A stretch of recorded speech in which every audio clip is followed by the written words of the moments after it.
अगर आपका जन्मदिन 26 अगस्त को आता है तो आप अपने बर्थडे को बहुत ही इंपॉर्टेंट लोगों के साथ शेयर करते हो, जैसे कि Albert Sabin, Mother Teresa, Maneka Gandhi और इसके साथ साथ ही कुछ फिल्म स्टार्स के साथ भी, जैसे कि Inder Kumar, Neeru Bajwa, Chris Pine, Melissa McCarthy and so on. ये लोग जब भी कुछ करते हैं तो हमेशा दूसरों के लिए करते हैं, लोगों के लिए करते हैं। अपने लिए ज़्यादा कुछ ये लोग कर नहीं रहे होते। तो ये अपने जीवन में जो भी काम करेंगे उसका असर हमेशा दूसरों के प्रति होता है, दूसरों के लिए होता है। ये एम्बिशियस बिल्कुल होते हैं, इनके मन के अंदर बहुत एम्बिशन होता है, ये बहुत आगे भी बढ़ना चाहते हैं, लेकिन इनका एम्बिशन हमेशा दूसरों के काम आ रहा होता है या दूसरों को डायरेक्ट बेनिफिट, दूसरों को डायरेक्ट फायदा देने वाला होता है। तो ऐसे ही होते हैं बस ये लोग। That is the special thing about them. आप नोट करेंगे कि जिस किसी का भी बर्थडे 26 अगस्त को आ रहा है, ये लोग सेल्फ सैक्रिफिशियल बहुत होते हैं। यानी अपने आप को सैक्रिफाइस करते हैं, ये दूसरों के लिए अपनी जिंदगी को बिता देना चाहते हैं। अब चाहे वो एक्टर बन के आपको एंटरटेन कर रहे हो, चाहे वो मदर टेरेसा बने। चलिए इसके 3 एग्जाम्पल्स को देख लेते हैं ताकि आपको अंदाजा हो कि एग्जैक्टली ये लोग करते क्या है। सबसे पहले एग्जाम्पल लेते हैं मदर टेरेसा का, जिनको हम सभी लोग जानते हैं। मदर टेरेसा काफी समय तक बंगाल में रही, लोगों के लिए बहुत काम किया और ऐसी जगहों पर और ऐसे लोगों के लिए काम किया जिनके लिए हर कोई नहीं करता है। भारत में रही, भारत की ही होके रही। तो ये अपने आप में एक बहुत बड़ी बात होती है कि आप अपनी खुद की identity, I think she was चेक, she was European, she didn't belong to India, लेकिन अपनी पर्सनल इंडिविजुअल आइडेंटिटी छोड़ के किसी दूसरे देश में जाकर वहाँ की आइडेंटिटी को अपना लेना और उस आइडेंटिटी को अपना कर फिर लोगों के लिए, जो वहाँ के परेशान लोग हैं, दुखी लोग हैं, उनके लिए काम करना, ये बहुत बड़ी बात होती है। और इसको कोई 26 अगस्त को जन्मा हुआ व्यक्ति ही ज्यादा अच्छे तरीके से अंजाम दे सकता है, क्योंकि इनके लिए इनकी आइडेंटिटी इतना मैटर नहीं करती। अगर इनका ईगो, अगर इनका काम किसी दूसरे की मदद कर रहा है, किसी दूसरे के काम आ रहा है, तब इन्हें ज्यादा अच्छा लगता है। दूसरा एग्जाम्पल हम लेते हैं एल्बर्ट सेबिन का। अब आप में से ज्यादातर लोगों ने एल्बर्ट सेबिन का नाम नहीं सुना होगा, लेकिन आज की दुनिया में अगर बच्चे हंस खेल रहे हैं और सेहतमंद है तो उसमें एल्बर्ट सेबिन का बहुत बड़ा हाथ है। एल्बर्ट सेबिन दरअसल एक पोलिश अमेरिकन फिजिशियन थे और उन्होंने ही इजाद किया था ओरल पोलियो वैक्सीन का। तो जिसे हम 2 बूंद जिंदगी की कहते हैं, जो 2 बूंद पोलियो के वैक्सीन बच्चों को पिलाई जाती है 5 साल से छोटे, उसका इजाद एल्बर्ट सेबिन ने ही किया था। उससे पहले बहुत सारे बच्चे पोलियो वैक्सीन ना मिलने के कारण परेशान थे, उनके अंग ठीक से डेवलप नहीं हो रहे थे, चल नहीं पाते थे, बहुत समस्या होती थी। लेकिन एल्बर्ट सेबिन ने पोलियो वैक्सीन का इजाद किया और उसके कारण आज दुनिया पोलियो फ्री है। यानी आज दुनिया में पोलियो के केसेस देखने में नहीं मिलते हैं। यूजुअली इंडिया में तो कई सालों से पोलियो के केसेस नहीं आए हैं, कई वर्षों तक इंडिया 100% पोलियो फ्री रहा। तो इसके लिए भी एल्बर्ट साबिन जिम्मेदार है। अब हम उनका नाम नहीं जानते, उनके बारे में कुछ नहीं जानते, उनके बारे में बड़ी बड़ी फिल्में नहीं बनी है, कुछ नहीं हुआ है, बट उन्होंने जो काम किया, अपने आप को पीछे रखे लोगों के लिए किया। उन लोगों के लिए जो उनका नाम नहीं जानते, उन लोगों के लिए जो पहचानते नहीं है उनको, उनका गुणगान नहीं करते, लेकिन जो दुनिया में हर जगह पर रहते हैं, जो शायद कभी उनके बारे में जान ही नहीं पाएंगे, लेकिन उनकी जिंदगी भी एल्बर्ट सेबिन की वजह से बदली। सो इस तरह के लोग हमेशा 26 अगस्त को देखने को मिलते हैं। तीसरा एग्जाम्पल मेनका गांधी का है ना। मेनका गांधी अभी तो इतनी वोकल नहीं है, या इन टॉपिक्स पर मैंने रिसेंटली उन्हें बोलते हुए शायद सुना नहीं है, बट मेनका गांधी आज से 15-20 साल पहले, 25 साल पहले हुई। She was the most vocal animal rights advocate in India. तो आजकल तो देखिए कुत्ते वगैरह पालने का रिवाज ज्यादा है इंडिया के अंदर, अच्छी बात है, I am not against it, लेकिन हाँ आजकल ज्यादा हो गया है ना। More people are having dogs and pets. बहुत सारे लोग स्ट्रे डॉग्स को भी खाना खिलाते हैं, एनिमल्स का ख्याल रखते हैं, बहुत सारी चैरिटीज अब बढ़ गई हैं एनिमल्स के लिए। लेकिन जो जमाने में Maneka Gandhi was an animal rights activist, उस समय पर वो बहुत वोकल थी, हमेशा जानवरों की और उनकी बात करती थी। एक ऐसे देश में जहाँ पे लोगों का भी कुछ नहीं होता था, तो जानवरों का क्या होगा। So she used to do all that. तो वो she was very very vocal. And जब भी हम एनिमल राइट्स की बात करते थे, हमेशा मेनका गांधी का ही चेहरा सामने आता था, हमेशा वही बोलती थी, हमेशा वही इस मामले में वोकल रहती थी। तो ये इनकी एक खास बात होती है, they are not exactly doing things for themselves, पर जो भी कर रहे हैं उनका जो भी फोकल पॉइंट है वो कोई और होता है, पर्सनली नहीं होते। तो वो ये नहीं कहते कि मुझे चांद पे बिठाओ, मुझे राजा बनाओ, मुझे ये करो, मुझे फलाना करो।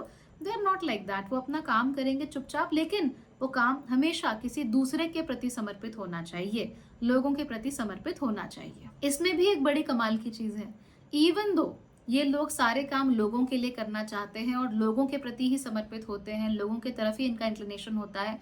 उसके बाद भी लोगों के बीच में जाकर सेलिब्रिटी बनने का इनको शौक नहीं होता। ये बहुत अनकंफर्टेबल महसूस करते हैं ऐसी सिचुएशंस में जहाँ सारी लाइमलाइट इनके ऊपर ही आ जाए। They just hate it. उनको ये सेलिब्रिटी बनना, the best animal right activist, the best Saint from India, ये सब इनको अच्छा नहीं लगता। उनको लगता है कि इनके साथ गलत हो रहा है और इनका जो कार्य है, जो ये कार्य कर रहे हैं, उस कार्य को नीचे करके आंका जा रहा है।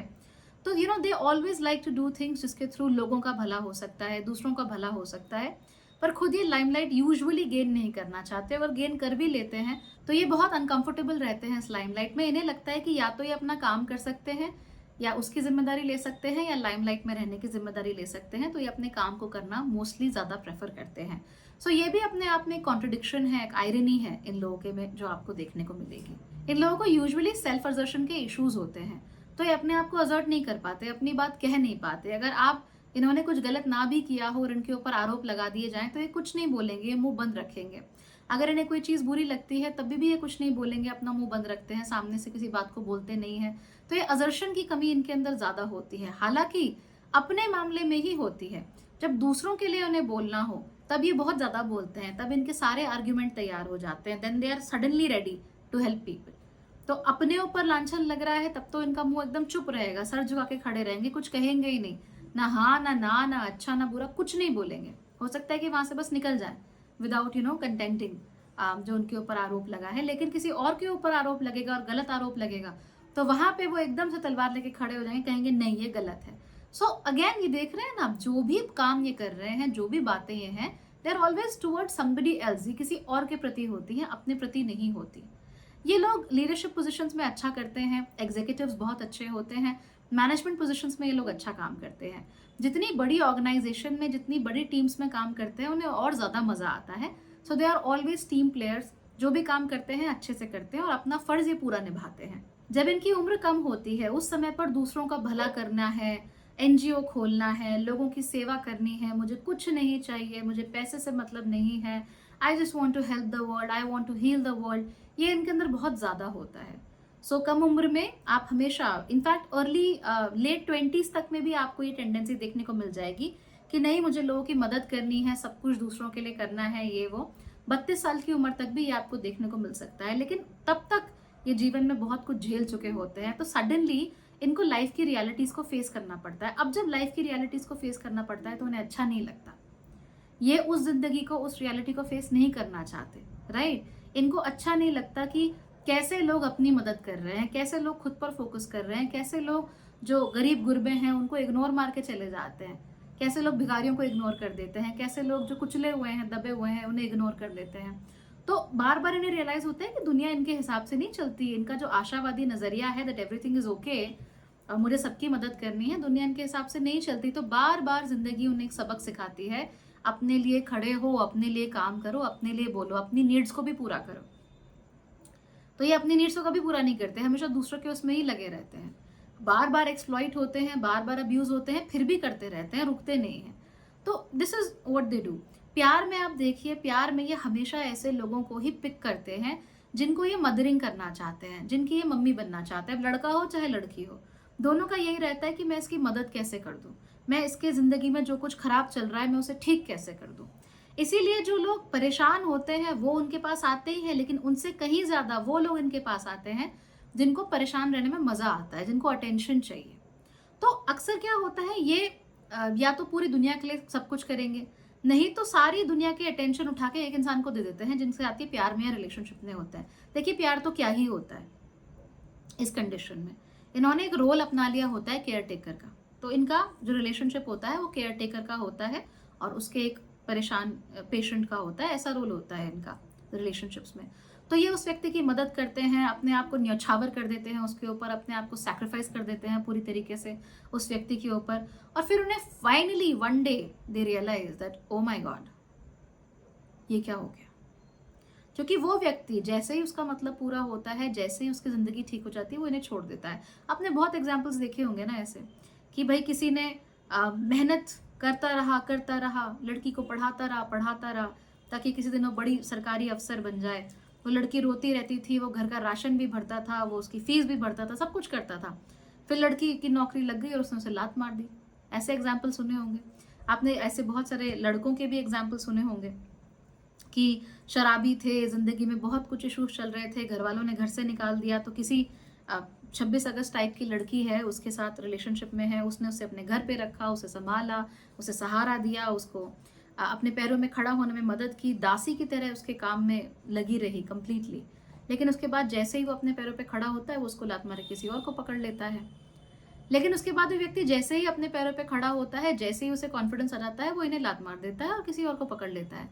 और कमाल की बात यह है कि ये लोग भी सीखते नहीं हैं, दे नेवर लर्न। वो भी सोचते हैं कि ओ ओके, मेरे साथ बहुत बुरा हुआ, 2-4 दिन वो रोते हैं, और जब उनका अगला रिलेशनशिप होता है तो भी वो एग्जैक्टली ऐसी ही हरकतें करते हैं। कई बार ऐसे भी होता है कि वही इंसान बार बार इन्हें यूज करता है, बार बार एक्सप्लॉइट करता है, बार बार अब्यूज करता है, और वो बार बार बस बैठ के इंतजार करते रहते हैं कि कब वो वापस आ जाए, बिकॉज इन्हें लगता है that they have done something great, है ना, मैंने इनकी इतनी मदद की है, वो लौट कर मेरे पास ही आएगा जहाँ भी जाएगा। तो ये बहुत ज़्यादा इनके अंदर टेंडेंसी होती है। ट्रॉमा बॉन्डिंग की इन्हें आदत होती है, इसलिए कोशिश करनी चाहिए कि इस तरह की चीज़ों में ना फंसे। देखिए, जब भी आप किसी से प्यार करते हैं या किसी को अपनी ज़िंदगी में लाना चाहते हैं, उसको मत पकड़िए जिसकी आप केयर टेकिंग कर सकते हैं, ठीक है? किसी की मम्मी नहीं बनना आपको। वो करोगे तो फिर ऐसे ही करते रह जाओगे। आपको ये देखना है कि ऐसा इंसान कौन है जिसकी आप इज्जत कर सकते हो, who can you respect, right? जिसकी आप इज्जत कर सकते हो, उसके साथ रहना आपके लिए फिर भी आसान होता है, उसके साथ ज़िंदगी कट जाती है। आपका जो इंस्टिंक्ट होता है कि नहीं, मुझे मदद करनी है, मदद करनी है, मदद करनी है, सब कुछ करना है, वो इंस्टिंक्ट यहाँ पर काम नहीं आता, बिकॉज रिलेशनशिप दो लोगों के बीच में होता है। एक रिलेशनशिप में आपको इक्वल रहना पड़ता है। आप किसी की मम्मी नहीं बन सकते, आप किसी को अपना बच्चा बनाकर, वो भी 2-3 साल का बच्चा, उसके लिए सब कुछ नहीं कर सकते। That's not possible and that's not how relationships work, right? तो आपको ये देखना पड़ता है कि कहाँ पर आप इक्वल्स की तरह रह सकते हो या कहाँ पर आप दूसरे इंसान की रिस्पेक्ट ज़्यादा कर सकते हो, क्योंकि बाकी सबके लिए तो आप यही कर रहे हो, सफ़र कर रहे हो, सैक्रिफाइस कर रहे हो, परिवार के लिए, दोस्तों के लिए, प्यार के लिए, दुनिया के लिए। You have done everything, you have tried to save everyone, who is going to save you? आपकी ज़िंदगी में ये बहुत बड़ा सवाल है, तो मैं आज आपको इसी सवाल के साथ छोड़ रही हूँ, who is going to save you? Think about it.